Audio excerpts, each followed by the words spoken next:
Hello, today I'm going to talk about coltan in Congo, the mineral of death.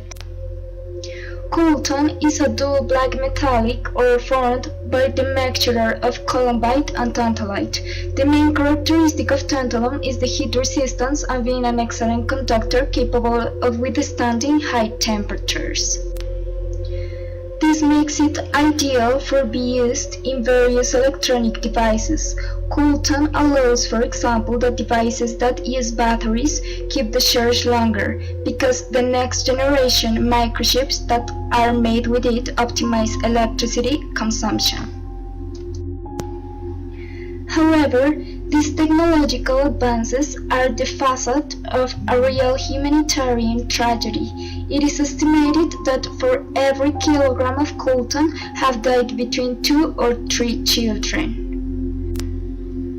So, would you be willing to kill a child in order to get a smartphone, a tablet, a video game, or perhaps a TV? I don't think so. The main reserves of coltan are in the Democratic Republic of Congo, which accumulates 80% of world reserves, followed by Australia with 10% and Thailand and Brazil with 5% each of them.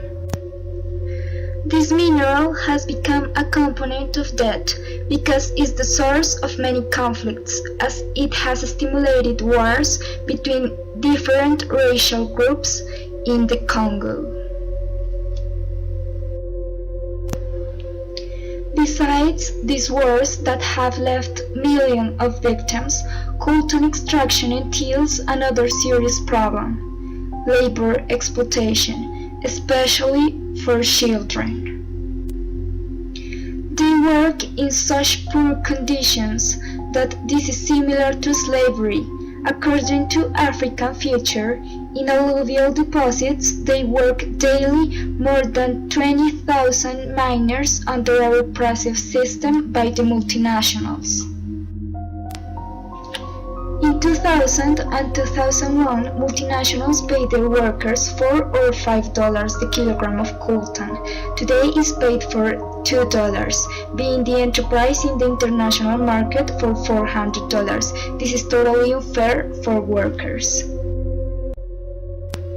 According to the latest data provided by the Congolese government in 2007, about 428 tons of coltan were exploited in the Kivu region, and only in the first half of 2008 almost 271 tons. Thus, there is not only a problem of labor exploitation and genocide, there is a growing concern about the environmental impact that the extraction of this mineral causes. The Congo has, after the Amazon, the second largest lung in the world, with 100 million hectares of forest and the 70% of fresh water from Africa. According to Greenpeace, the forests of Central Africa retain 8% of the carbon stored in the world, so its deforestation could liberate 34,400 million tons of CO2, 65 times the emissions of Spain in 1 year.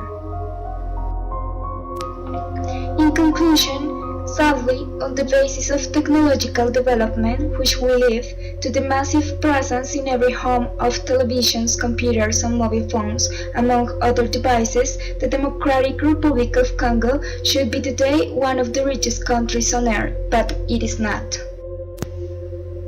The population of the Democratic Republic of Congo continues to suffer wars, which are behind the interest of powerful multinationals that are accused of extortion, bribery, rape, and atrocious massacres.